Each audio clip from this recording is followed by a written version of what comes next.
On a eu une autre question sur les zones physiques au niveau des habiletés motrices. Donc, quand on parle dans la question habileté motrice, on demande oui ou non, est-ce que c'est possible de lancer, attraper, courir, grimper, glisser. Donc là, je pourrais dire oui à toutes ces questions-là lorsque j'ai un module de jeu. Ça permet tout le développement de ces habiletés motrices de base-là. Et la question de Montréal, c'est est-ce qu'il faut absolument qu'il y ait un terrain sportif désigné pour le développement de ces compétences? Par exemple, est-ce que ça prend absolument une piste cyclable pour dire qu'on peut pédaler ou bien s'il y a un espace pour le faire tel qu'un sentier, c'est suffisant?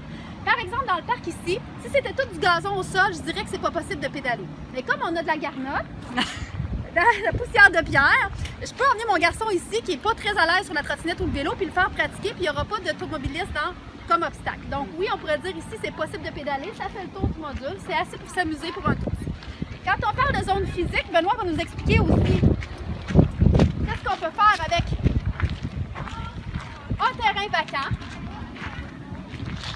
Donc, évidemment, le terrain vacant, ici, la zone de jeu physique est bien définie. Effectivement, il y a des jeux, des terrains de sport. On est dans un terrain de balle présentement, mais n'importe quelle surface gazonnée, vous le voyez ici présentement, on voit qu'il y a des jeux qui ont été organisés dans la surface gazonnée. Donc, ça peut devenir une zone de jeu physique.